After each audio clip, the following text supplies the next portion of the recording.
Good morning six class, how are you? कैसे हो आप लोग? हमने चैप्टर 5 स्टार्ट कर दिया था, सॉर्टिंग मटेरियल्स इनटू ग्रुप्स, कि मटेरियल्स को कैसे अलग अलग ग्रुप में हम डिवाइड करते हैं।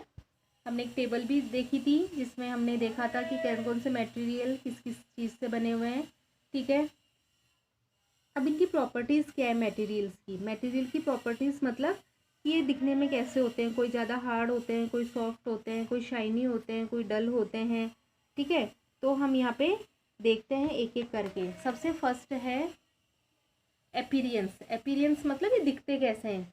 If we look around and observe the surface of different object carefully we notice that the surface of some object shine. अगर हम हमारे चारों तरफ बहुत सारी चीज़ें देखते हैं तो हमने नोटिस भी करा होगा कि कुछ ऑब्जेक्ट शाइन होते हैं, चमकीले होते हैं। When light falls on them like steel, spoon, coin, door knob, water tapes etcetera.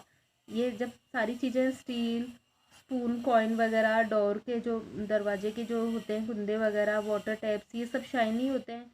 We also find that there are some object whose surface does not have so much shine. लेकिन कुछ ऐसी चीज़ें होती है, ऑब्जेक्ट्स होती है जिनका surface shine नहीं होता, जैसे पेपर, वुड, प्लास्टिक, कॉटन। तो हम इनको इसके अकॉर्डिंग भी हम इनको क्या कर सकते हैं, सॉर्टिंग कर सकते हैं, डिवाइड कर सकते हैं। दूसरा है हार्डनेस के अकॉर्डिंग। ठीक है, when you press different materials with your hands, some of them may be hard to compress while other can be easily compressed।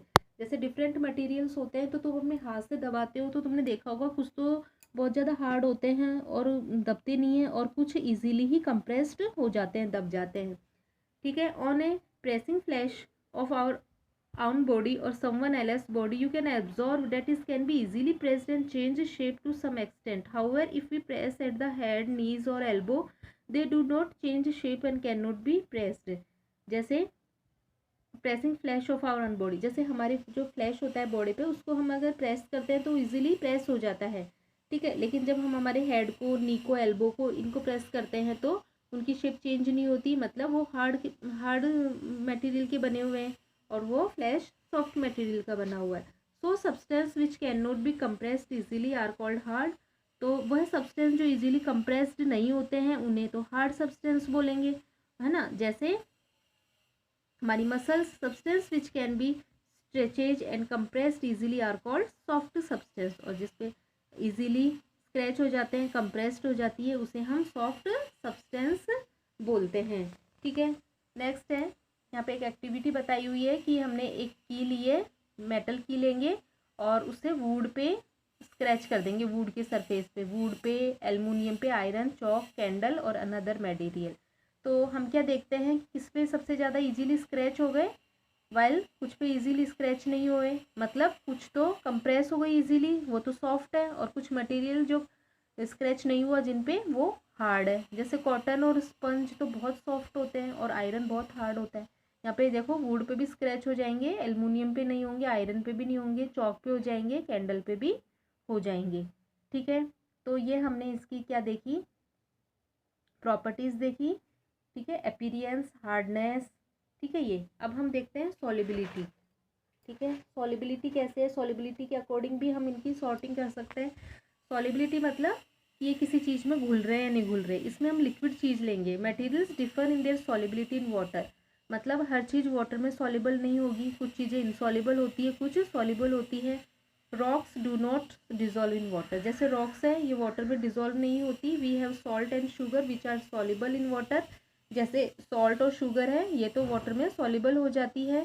Large number of salts like जैसे कॉपर सल्फेट है and ammonium chloride है, ये भी water में soluble हो जाते हैं। If a substance dissolve in water it is called soluble in water, वह सब्सटेंस अगर पानी में डिजॉल्व हो जाता है तो उसे सॉलिबल इन वाटर बोलेंगे। और if a substance does not dissolve it is term as insoluble, और ये सब्सटेंस अगर वाटर में डिजॉल्व नहीं होता तो उसे हम बोलेंगे इनसॉलिबल। ठीक है, तो अलग अलग सॉल्वेंट में अलग अलग मटेरियल सॉलिबल हो जाते हैं। ठीक है, यहाँ पे एक एक्टिविटी करी गई है जिसमें क्या क्या लिए गए हैं, जिसमें sugar, salt, potassium permanganate, chalk, sand, ठीक है, ली गई है टेस्ट ट्यूब में। ठीक है, इनमें वाटर ऐड करके इनको स्टिर हिलाएंगे समटाइम, तो हम क्या नोटिस करेंगे कि कौन कौन तो सॉलिबल है और कौन कौन नहीं है। ठीक है, तो हम देखेंगे sugar, salt, potassium permanganate are soluble in water, whereas chalk, sand are insoluble in water। ठीक है, तो हम ये टेबल फिल कर सकते हैं कि शुगर, सॉल्ट और पोटेशियम ये तो आएंगे सॉल्युबल, सॉल्युबल लिख लेंगे हम इनको, सॉल्युबल, और चौक और सैंड इनसॉल्युबल। ठीक है, इनसॉल्युबल हो जाएंगे ये। ठीक है, मतलब you would notice that the liquid which do not get mixed with water form a separate layer, कि जो मिक्स नहीं होते हैं, कई लिक्विड होते हैं, कई लिक्विड, अगर हम लिक्विड को लिक्विड में मिलाते हैं, ठीक है, जैसे हमने वाटर के अंदर ऑयल मिलाया या पेट्रोल वगैरह, तो उनकी एक सेपरेट लेयर बन जाती है, मतलब वो मिक्स नहीं होते। ठीक है, तो ये भी क्या है, इमिजिबल, अगर घुल जाते हैं तो मिजिबल और नहीं घुलते तो इमिजिबल।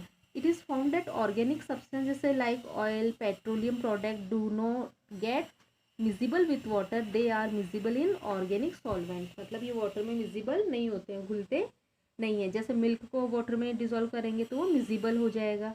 ठीक है, ऐसे। तो आज की वीडियो में यही, अगला नेक्स्ट वीडियो में। Thank you.